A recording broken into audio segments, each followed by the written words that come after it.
91번 다음 설명에 해당하는 학교폭력 참여자 유형은 주어진 내용을 보기에 앞서 학교폭력 주변인 유형이 몇 가지 있죠? 그렇죠. 네 가지 있습니다. 동조자, 강화자, 방관자, 방어자입니다. 우선 동조자는 가해자를 직접 도와주는 학생이죠. 강화자는 가해 상황을 악화시키는 행동을 하는 학생이고, 방어자는 피해자를 보호하고 돕는 학생입니다. 방관자는 가해나 피해에 직접적으로 개입하지 않는 학생들이죠. 그렇다면 문제를 한번 풀어보도록 하겠습니다. 피해자 편에 서서 그들을 위로해준다. 가해자를 제지하기 위해 노력한다. 주어진 내용은 피해자를 위로하고 가해자를 제지하는 역할을 묘사하고 있죠. 이는 네 가지 주변인 중에 그렇습니다. 방어자입니다. 방어자는요, 피해자를 돕고 학교폭력을 예방하려고 노력하는 학생을 의미합니다. 따라서 답은 2번입니다. 방어자입니다. 92번 다음에서 설명하는 위기개입 이론은 주어진 내용을 읽어보도록 하겠습니다. 어떤 사건이 무작위로 일어나는 것처럼 보여도 자세히 보면 총체적인 질서를 내포하고 있다. 위기는 무질서가 아닌 질서 속에 놓여 있으며 압도적인 불안을 혼란으로 볼 때 정신 내적 성장과 변화의 잠재력을 가진다. 주어진 문제는요, 어떤 위기 상황이 혼란스럽고 무질서해 보일 수 있지만 사실은 그 안에 숨겨진 질서가 있다는 이론을 묻고 있죠.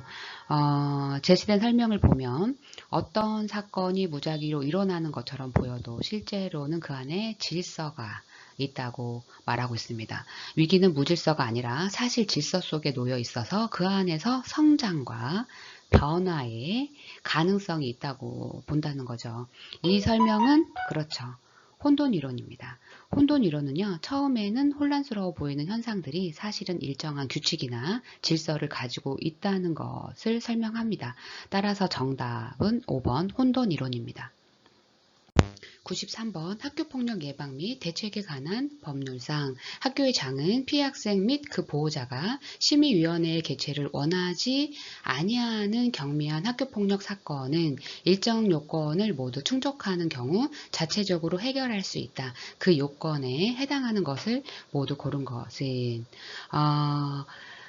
학교폭력 학교 자체 해결제에 해당하는 경우는요.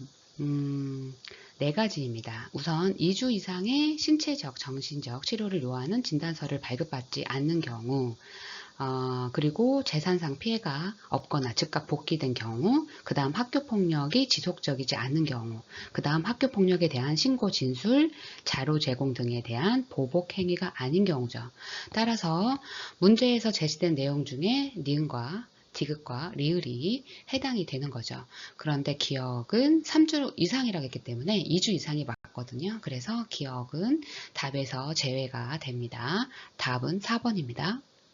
94번 괄호 안에 들어갈 내용을 옳게 나열한 것은 이 문제는 스마트폰 과호전에 대한 설명이죠. 빈칸에 들어갈 적절할 단어를 찾아보도록 하겠습니다. 우선 기억, 과도한 스마트폰 이용으로 개인의 삶에서 스마트폰을 이용하는 생활 패턴이 다른 형태보다 두드러지고 가장 중요한 활동이 되는 상태. 이 상태는 맞습니다. 현저성입니다. 스마트폰 사용이 삶에서 가장 중요한 활동이 되는 상태를 현저성이라고 합니다. 그래서 기억은 현저성이고요. 니은 보겠습니다.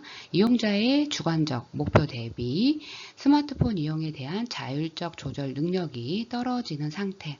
이 상태는 조절 실패죠. 사용자가 스스로 스마트폰 사용을 조절하지 못하는 상태를 나타냅니다. 따라서 답은 현저성과 조절 실패입니다. 좀 더 부연 설명하면 스마트폰 과호전 증상들이 요즘에 많죠.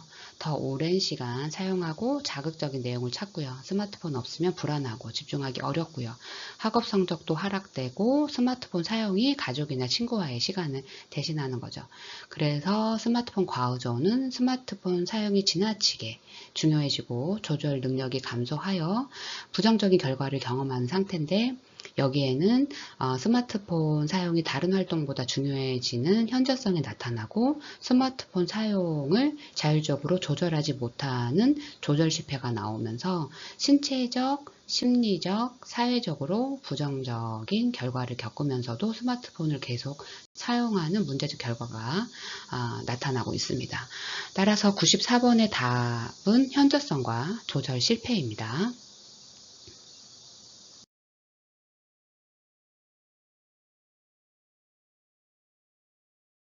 95번 위기의 특성에 관한 설명으로 옳은 것을 모두 고른 것은 이 문제는 위기의 특성에 관한 설명 중에서 옳은 것을 고르는 문제죠. 잘 골라보도록 하겠습니다. 기억, 위기는 병리적 사건이 아니다. 맞죠? 위기는 병이 아닙니다. 삶의 과정에서 누구나 겪을 수 있는 상황이죠. 니은, 위기는 인간의 성숙과 발전을 위한 좋은 기회이다. 맞습니다. 위기는요, 인간이 성장하고 발전할 수 있는 기회로 작용할 수 있습니다. 디귿, 위기의 기간은 무한히 지속되는 것이 아니고 시간적으로 제한된다. 맞습니다. 위기는 영원히 지속되지 않고요. 일정한 기간이 지나면 끝납니다. 리을, 위기는 발생으로부터 회복까지 확인할 수 있는 일정한 단계와 과정이 있다. 맞습니다. 위기는요, 발생부터 회복까지 단계를 거쳐 진행이 되죠. 따라서 95번 답은 모두입니다. 5번입니다.